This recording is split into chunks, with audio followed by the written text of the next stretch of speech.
কিন্তু মনে যে গতকাল যে নিউজটা দিছে কিন্তু আসলে পারিবারিক ব্যাপারে কিন্তু বউয়ের কথায় যে নিউজটা দিছে কিন্তু এটা আসলে সঠিক না, এটা মিথ্যা বানোয়াট।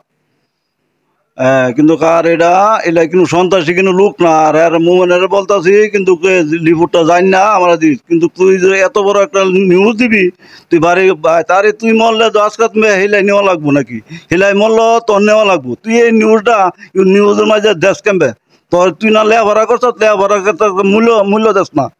যদি প্রতিবাদ করার না আমি যে নিউজটা তুই ভাইয়া যদি তো আমারে প্রতিবাদ করিস, আমি তোরা এই কথা খেলে কইলাম। হ্যাঁ, বাসের মেয়ে যদি কোনো সন্ত্রাস হইতা তো এই দেশবাসী তো জানি না দয়া করা লাগবো। আর তুই বাসের যে সন্ত্রাসী হতো তুই বাই লইলি কই?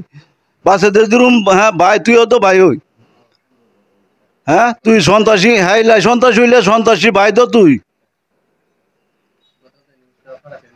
হ্যাঁ, এই যে নিউজটা দিছ এটা কিন্তু হ্যাঁ বানোয়াট, মিথ্যা।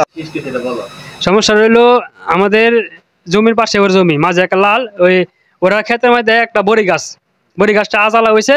তো বড়ি গাছটা আমাদের ক্ষেত্রে পড়ছে। তো মুমেনের বউ ওরা বলছে যে গাছটা কাটার জন্য এক সাইড ডালাডি। তো ওই বলছে না, আপনি কাটলেন কাকা, আপনি কাটলেন। তারপরে দুইটা ডালা কাটছে পরে কালকা এই সকালে এই বহাবাজি শুরু করছে। বহাবাজি করছে পরে এই ডাল যে দুটি ডালা কাটছে, এই ডালা ছবি তুললা ওটা মুমেনের কাছে দিছে। মুমেন এই ফেসবুকে নিউজ ছাড়ছে মিথ্যা বানোয়ার দিয়া।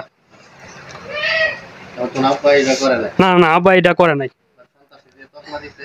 না, এটা বানোয়ার। এবারে এলাকায় ওর বোর বনে জামার দেয়ছে, আমার চাচারা দেয়ছে, কিন্তু হেরা তো ঠিক আছে না, এটা কোনো ইয়া না, এটা সম্পূর্ণ বানোয়ার। যেতে হেরা দিয়ে কায়ে পড়ছে। তো এরপরে যে এটা করবো, এটা আসলে হেরা ভাবে নাই।